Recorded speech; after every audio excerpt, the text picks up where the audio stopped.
Nathan with the Freedom for Öcalan campaign, and I'm joined today by Elif Sarican, community organiser, activist in the Kurdish women's movement, anthropologist and advisor to the Freedom for Öcalan campaign.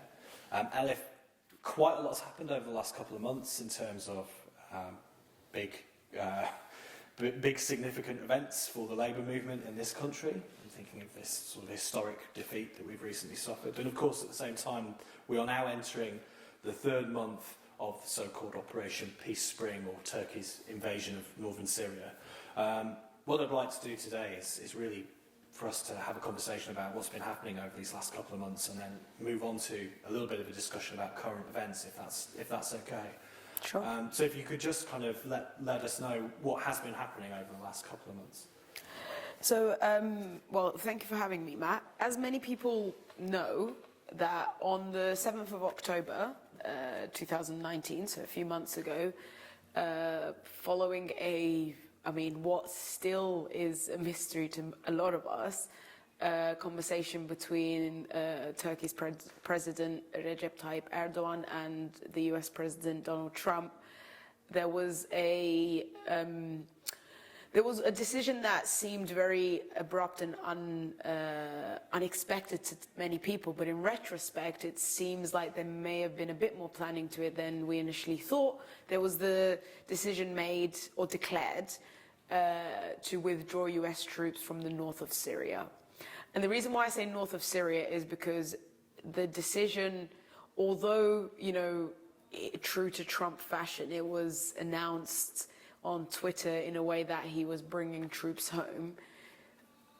Either he didn't realize that that was not possible, or it was yet another, tweet, because that's how he seems to run the US these days. There was the decision that was made to withdraw troops from northern Syria, but never to actually withdraw them either from the rest of Syria or from the Middle East in general. And that's why this confused a lot of people. It was, some anti-imperialists said, supported this decision because they thought it was, an end to a level of US intervention, when we tried to scream from the rooftops that this was not the case. This wasn't an end to US intervention in the Middle East. This was a green light for essentially for a massacre and a genocide against the Kurdish people of northern Syria. So it's sort of fair to say that the US president, obviously most of us on the left, we are generally against a kind of imperialism and intervention, but in this instance, it was legitimately a peacekeeping force for that part of the world. So it's more complex than that. Yeah, what the US troops that were stationed in the border area of between Syria and Turkey, they were essentially acting as human shields to prevent a Turkish invasion.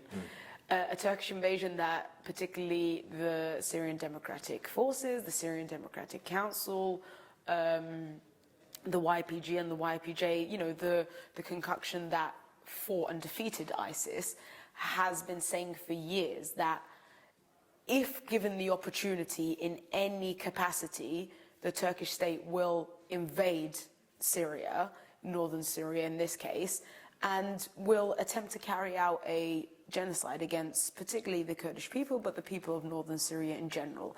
And this is not even speculation. Erdogan, I think it was on the 24th or the 25th of September, at the UN General Assembly, with visual aid, with maps, he declared that he was essentially about to commit ethnic cleansing in the north of Syria. He said he laid out his plans to the UN General Assembly of how to resettle refugees that have been in Turkey for some years now, mostly with EU money, which is important to add and for people to know. And so he declared his plans for demographic change. And he continued after they actually began the invasion of northern Syria, which was on the 9th of October 2019. He continued at every opportunity he got, whether it was press statements, whether it was an opening he was at, that was what he spoke about, like a broken record, his plans for demographic change. And he went as far as to say, you know, we need Kurds to not live in the areas in northern Syria, because it's not a climate that is suitable for Kurds anyway. Kurds are not used to desert-like areas. Arabs are more used to this. So this really, like, deeply racist, you know, also Orientalist, almost fascistic way of describing what he wanted to do. Like, these people weren't people, but they were just mere numbers as an obstacle to his plans for what he wants to do in the region in general. And so Erdogan, the president of Turkey, has declared publicly in the UN, to no outcry, that he intends to Turkify, if you like, that region of northern Syria. Indeed. And that is against and to the detriment of the coalition of peoples, including obviously the Kurds, who had done more than anyone else to fight ISIS. And so any kind of repercussion of that we'll feel in this country and in Europe will stem directly from that decision made by the state in Turkey. Indeed, and you know, there were four main things that we all said after, particularly the US withdrawal was declared, but also after, you know, Turkey invaded only 2 days after this announcement. So there wasn't really much time in general in between. We said this is going to do four things. Firstly, it's an attempt at ethnically cleansing the Kurds of that area as a foundation of an attempt to ethnically cleanse Kurds in general in the region. But you know, this was a way to begin that plan. The second thing was this is not a speculation, it will cause the resurgence of ISIS. There is no shadow of a doubt. It will also intensify the refugee crisis around the world. And you know, the refugee crisis is important to understand in these terms. It's not a crisis because we have people wanting to come to Europe. It's a crisis because that many people are having to leave their homes. And this is really important to understand, because of course, like, immigration and like refugees and so on is a very deep topic for many parts of the world now for various reasons, which are obviously almost entirely always rooted also in like either racism or xenophobia, but it's important to see the crisis as a crisis of millions of people having to leave their homes. And so it's going to do that. And in the first week of the invasion of Turkey, of the invasion by Turkey of northern Syria, there was hundreds of thousands of people that were displaced already from northern Syria. And the fourth and equally as important factor was, since 2012, the Kurdish forces there, which has now evolved more into what they call the Autonomous Administration of Northeast Syria, has been carrying out this absolutely remarkable and inspiring project for the entire world, based on the principles of democracy, ecology, and women's liberation. Now, the Turkish army and the Turkish President Erdogan, first and foremost, is out to absolutely annihilate that project, because any degree of, you know, more direct democracy or more democratic democracy in a way, ecology or women's liberation, is an ideological and a political threat to Erdogan. Because if this is developing on his border, this means the people in his very country, and it's important to mention that it's not just Kurdish people, are going to say, hold on a minute, we want to live democratically in that way as well. And it's now been proven that it can be done, so this is what we're going to try and do, you know, within our borders, which is a direct compromise of, obviously, his power, because it's directly opposed to the concentration of power in one person, which is exactly what Erdogan has created in the last few years. So the threat that Erdogan perceives of this democracy and this equality between genders on his border,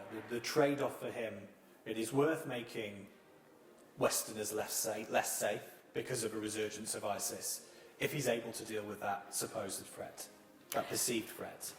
I mean, I don't think that's necessarily a compromise for Erdogan, because there's a long track record of Erdogan and the Turkish army or Turkish authorities supporting ISIS logistically, even financially, but also, you know, the logistical support also includes ISIS fighters being treated in Turkish hospitals in border towns like Kilis and so on. And these are all well-proven situations, well-proven support. There's also been, it's been widely proven that Turkey was also buying ISIS oil. There was aerial kind of footage of ISIS oil trucks entering into Turkey, and it was reported in one of the oldest newspapers in Turkey, and the editor-in-chief of that newspaper was forced into exile for reporting a fact, which is Turkey, the Turkish government is buying ISIS oil. So, like I said, it's not a compromise for Erdogan to have to somehow risk an ISIS resurgence. He entered Syria essentially on an ISIS rescue mission, because one of the first things his forces did, and the forces that he supported, he trained and he funded, was attack prisons and camps where ISIS fighters or ISIS families were held as prisoners. So you do that if you're trying to help them escape. That's when you attack prisons.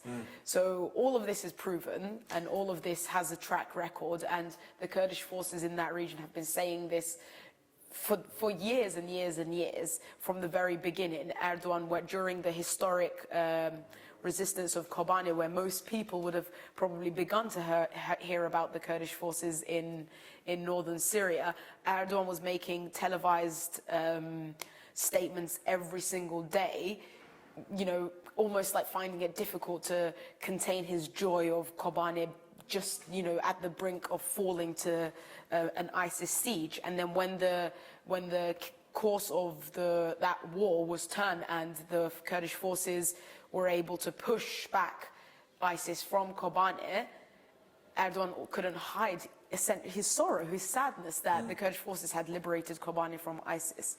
He just couldn't, you know, it was just so blatant. And I guess we've seen as well, more recently, talking about those connections between Erdogan and ISIS. Obviously, I'm assuming a lot of people watching this will have heard about Soleimani, the leader of the Quds Force, the Iranian military leader. But just last week, Erdogan, in a drone strike, was targeting Yazidi forces, the forces that ISIS had specifically tried to wipe off the face of the earth. I wonder if you could sort of tell us a bit more about that. So on I think it was the 15th of January, there was drone airstrikes in some region, in a region of the Shengal Mountains, which is also known in Arabic is called the Sinjar Mountains, and that's the very place that ISIS tried to siege and attacked in 2014, essentially at the height of their control in Iraq and particularly northern Iraq.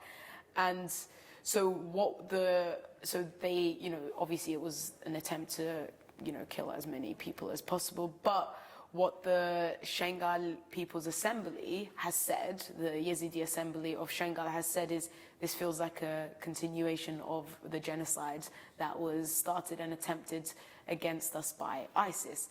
You know, the Yazidi people are a people who have been very historically marginalized in many parts of, the region where they live, because it's, for various reasons, because they're also a religious minority. And they are people who have had 74 attempts of genocide against them, what they call fermans. And this is a continuation of that. And, I don't think it's, this is somewhat obviously a speculation, but I think it's still important to point out that the now yesterday declared new leader of ISIS after Abu Bakr al-Baghdadi was killed in an airstrike some months ago, the person who's called Salbi, al-Salbi for short, is a Turkmen from the region of Tel Afar in Iraq, and he is the person who essentially was the architect of the Yazidi genocide in 2014. He would give religious sermons and rulings as to why the genocide of the Yazidi people was absolutely essential to their mission. and he is one of the people who supported and declared and essentially like made the ISIS siege of Shengal happen, and he's now the new ISIS leader. But also his brother is the head of a political party in Turkey called the Turkmen Iraqi Front, I think it is. And even till recently, he was in direct contact with his brother, who is the head of a political party in Turkey. So the connection gets less and less ignorable, but for some reason there's many world powers that are still obviously choosing to ignore this. I mean, many of us know the reasons for this, you know, for geopolitics, and also the biggest US military base outside of US soil is in Turkey. So, you know, when people talk about Turkey's presence in the region as somewhat, when there's like certain conflicts with the US, as somewhat of a mild anti-imperialism, Turkey is one of the key members of NATO. It has the second largest NATO army, and also it has the largest US military base in its own territory outside of US soil. So, you know, it's essentially the eastern flank of US imperialism is Turkey. And, you know, the connection between that and the airstrikes against the Yazidis in Shengal, and the continuation of the Yazidi genocide, and how this is seen as a necessity to essentially annihilate the Yazidi people in the region, to be able to, you know, accumulate and cement control more and more, you know, particularly regional control. But, you know, again, most people who follow particularly Middle East politics and foreign policy in general know that a hold on the Middle East essentially means a hold on the world. And because, you know, whether it's because of like oil, like petroeconomy and so on, but also beyond that as well, it's one of the most important regions of the world. So a continued attack and a continued genocide attempt of the Yazidi people, where 4 Yazidi protection forces fighters were killed, and these are people who were directly engaged in the self-defense of the Yazidi people to push back ISIS from that region. And of course, often they did it with the support of coalition airstrikes, but that also shows that they were an absolutely integral part of the fight against ISIS, but also absolutely crucial and kind of like symbolic historically as well, the defense of the Yazidi people, because it means that, you know, the attempt to really like further like deepen sectarian conflicts in the region, and also therefore also somewhat try and like encourage this like homogenous control, is pushed back by these kind of like forms of self-defense as well. And Turkey wants to and needs to, for its own control, destroy this, and it will continue to do so until they are stopped.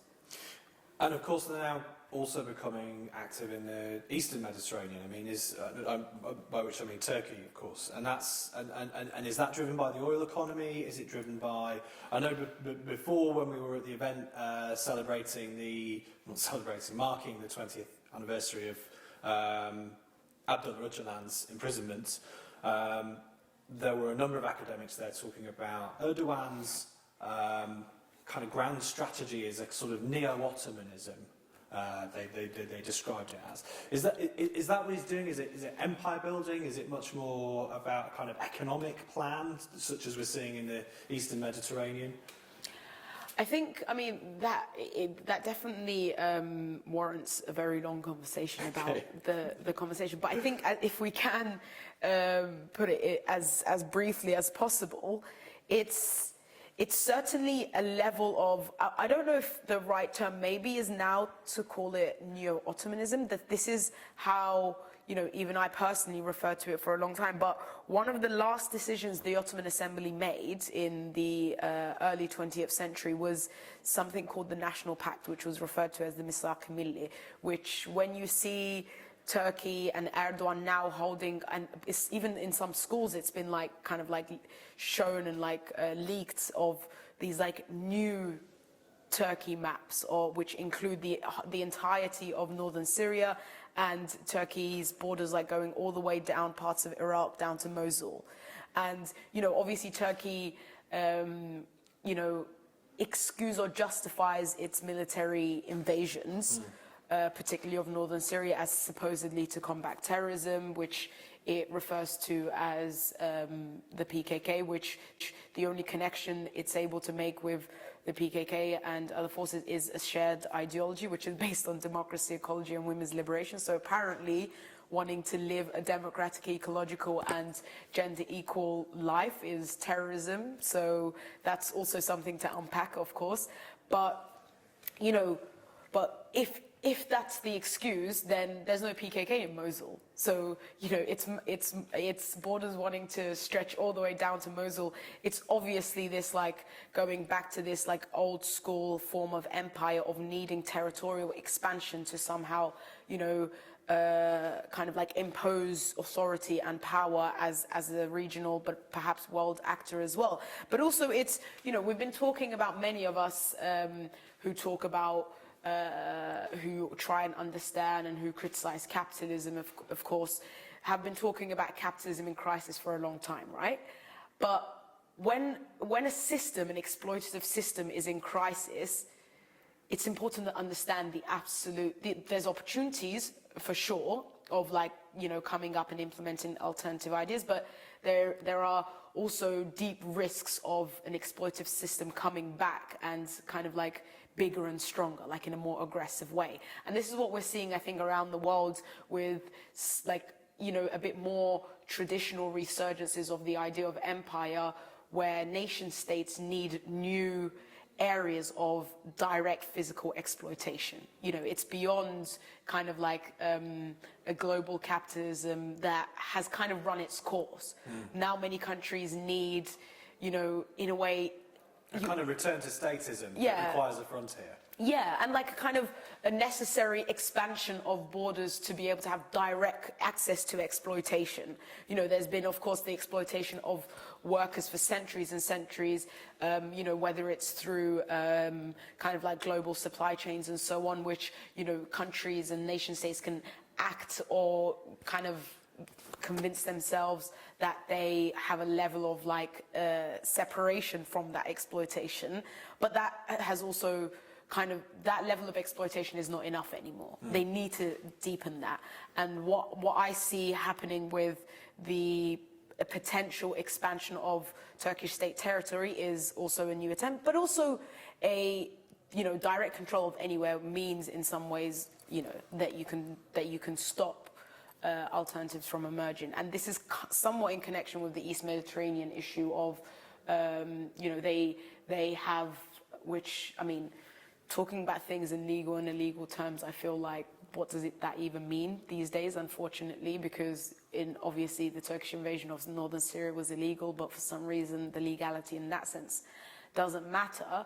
But you know, for the sake of argument, the Turkish state have tried to drill like gas in the Eastern Mediterranean near Cyprus they've wanted to do that for a long time, and they've kind of like tested the waters, well, literally, in trying to kind of start that. And as a response to that, obviously there's other actors who also want regional influence. And so recently, I think it was Cyprus, Greece, and Israel tried to make an agreement to share some of the Eastern Mediterranean energy resources to start building pipelines and so on.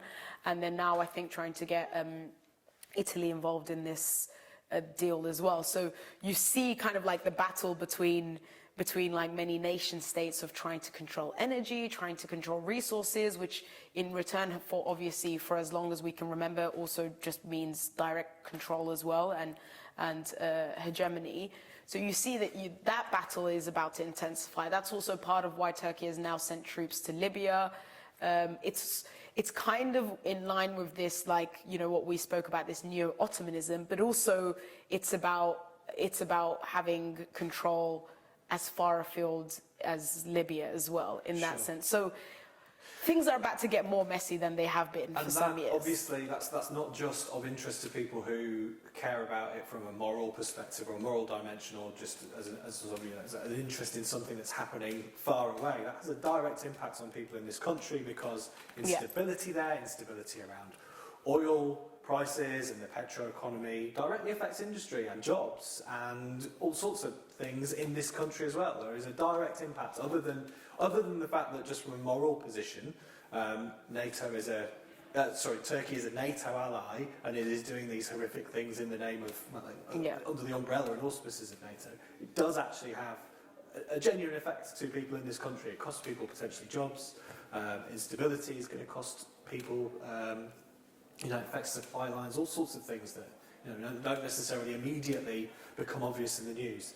I do want to talk a little bit about some sort of domestic stuff in a moment, but we really hope to do more stuff like this, where we can have kind of in-depth conversations and share people like Elif's knowledge with you, so you understand a little bit more about the background to the campaign and why we do this. But all of that does require money. If you could share this video wherever you find it, it might be on YouTube. If this is a podcast you're listening to, then share that around, and please do subscribe as well. We may well have some sort of subscription model that we add, that obviously we want people to listen to this for free, but if you can make some sort of contribution, that's very greatly received. It helps us do more stuff like this. So just sort of moving on to sort of the domestic issues and things like that. So we now have a new Tory government with an incredibly right-wing Home Secretary, Priti Patel, who's making some quite scary noises around terror legislation, which potentially can have an impact on trade unionists as well. We've already seen some pickets broken up quite aggressively. There was the leak over the weekend of organisations on kind of watch lists that you wouldn't necessarily expect to see there, peaceful organisations like the CND. But also at the same time, there's quite an important case happening, being litigated in Europe, isn't there? And that's going to be decided on the 28th of January. I think so. Yeah. Yes. Could you tell us a bit more about that? So, I mean, again, there's certainly a long conversation to have around the so-called global war on terror, which has essentially been used to, it's essentially, in practice, it's essentially been a global war on solidarity and a global war on, freedom in some ways as well. And, the global war on terror has been used to justify and implement, incredibly quite terrifying surveillance bills and laws and methods and so on as well, which many people have accepted because how could you not be against terrorism, of course, but not understanding how some of these laws affect our communities. Now, in terms of I think you're talking about the Belgian court case of which some years ago was started against some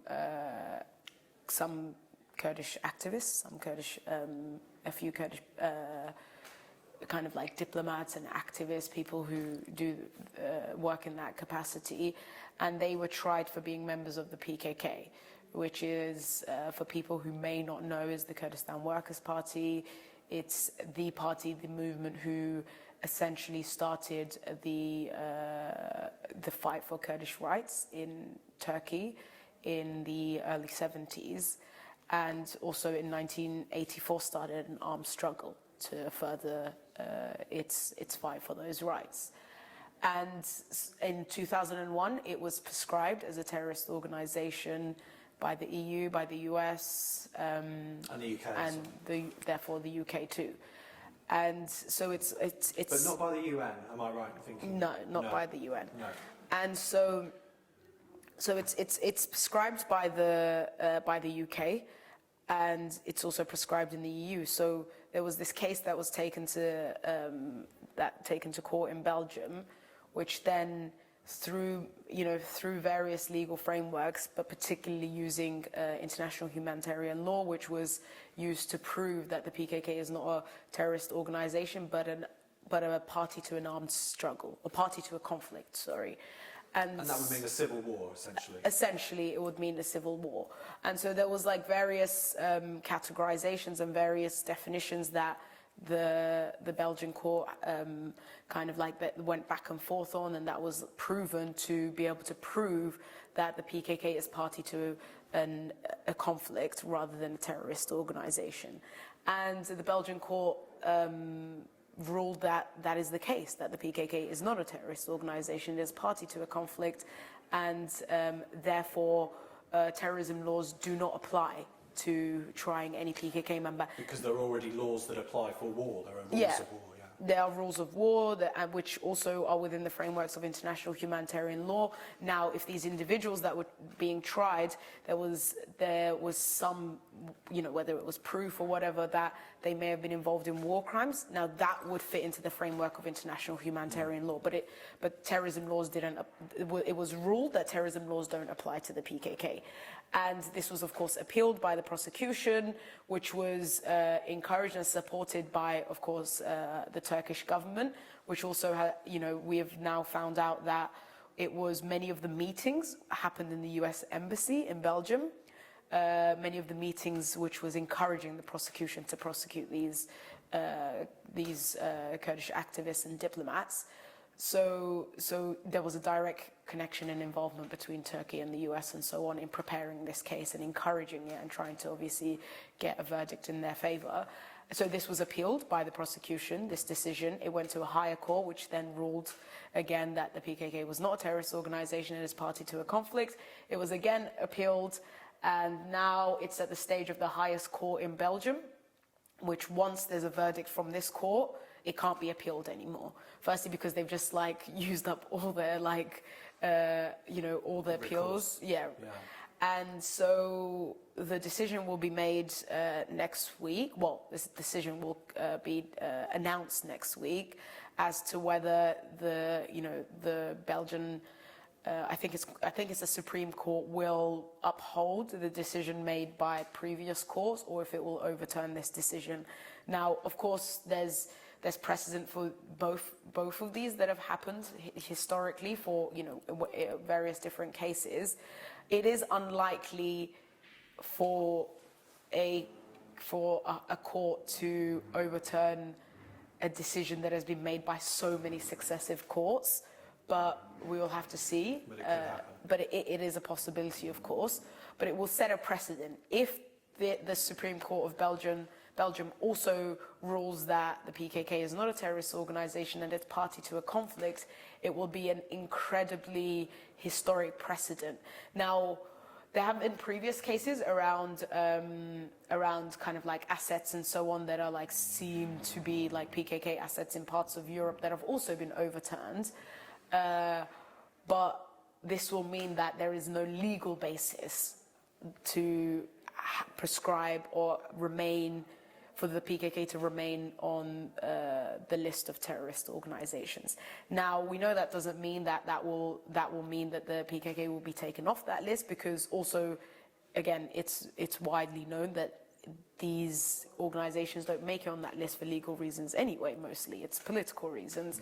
And it's widely known that the PKK was prescribed because it was because of pressure from Turkey initially in the late 90s and early 2000s.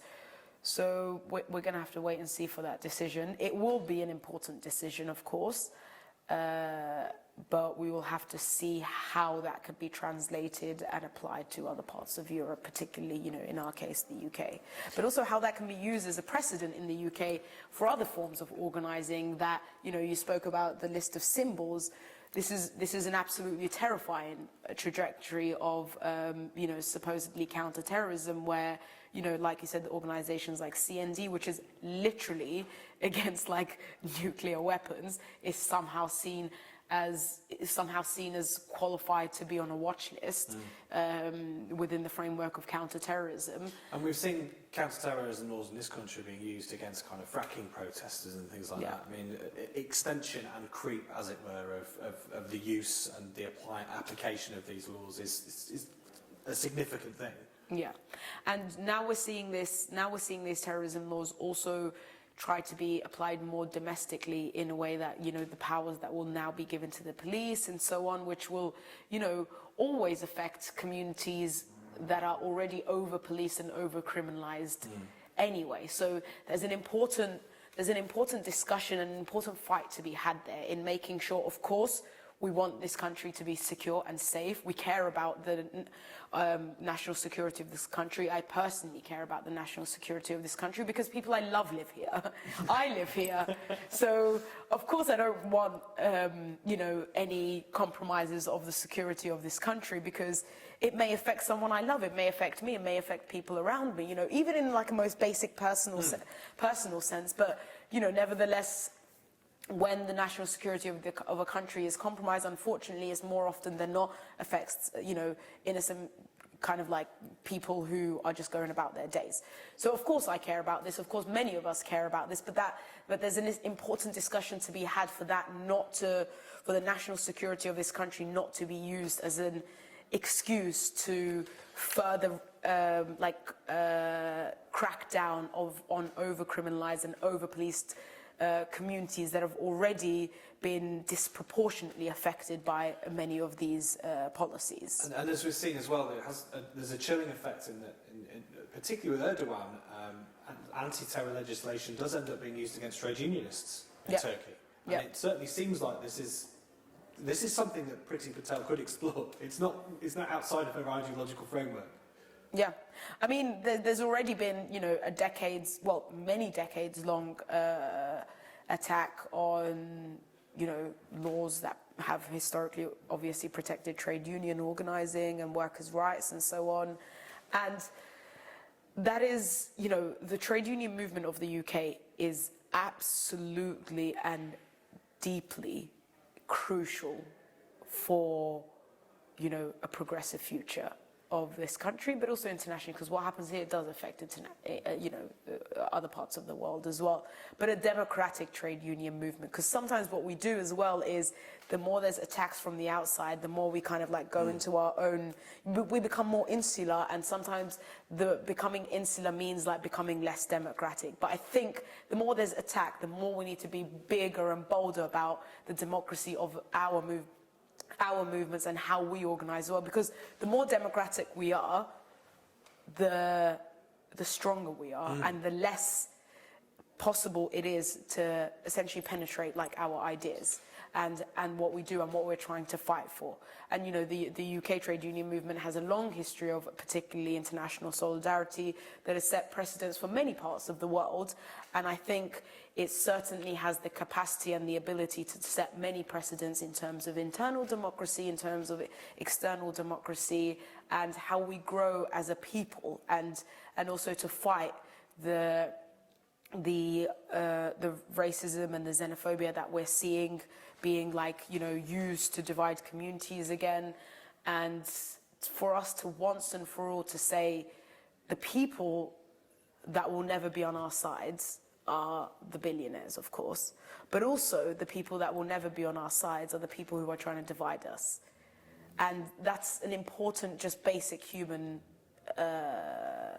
you know, thing to recognise. So we've currently obviously got a leadership election in the Labour Party. A lot of those candidates are talking about how we kind of reconnect with various different kind of regions and, you know, the conflict between cities and towns. It would be great if we could have a conversation about, not now, at a later date, about what the ideas of Abdullah Öcalan and how they've been implemented in northern Syria, what that can say to and attempt to re-democratise, reinvigorate democracy and democratic practices in this country. Something I would like to have seen more of from our leadership candidates that we've not seen is discussions of a constitutional nature, but it'd be really great if we could revisit that another time. Yeah. Wonderful. Definitely. That's great. Thank you so much. Thank you for having me. Thank you for watching. Thank you. Just for anyone who wants to go and do their own research, I know there's some great resources online. Is there anything you can suggest, any sites to follow, anything like that? And obviously, of course, please go to www.freedomforocalan.org, sign up for our newsletter, follow us on Twitter @OcalanFree. I mean, of course, many important, you know, whether it's article or resources are also shared on the Freedom for Öcalan social media accounts, and there's the monthly newsletter that goes out that I think already has an educational section as well. But of course, you know, Google books of Öcalan to read, but also for more kind of, you know, digestible, I guess, pieces on how to find out more about the ideas of the Kurdish movement. There's a website called Commune Academy, which is komun-academy.com, where there's articles that are published on Öcalan's ideas, on the history of the Kurdish freedom movement and other aspects as well, whether it's like the culture that the Kurdish freedom movement created, the revolutionary culture it created. So that's definitely an important resource to follow.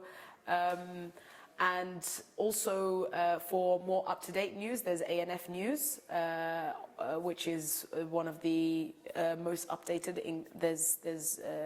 It's a service that is in many different languages, but there's an English service of that too. And that's ANF English? Yeah, ANF English. And I suppose I suppose that's enough for now. Okay. So yeah, that's something to get cracking on. So Elif, thank you for your time. Thank you for the Matt. hospitality of the Kurdish Community Centre. Thank you. And thank you for watching. Goodbye. Thank you.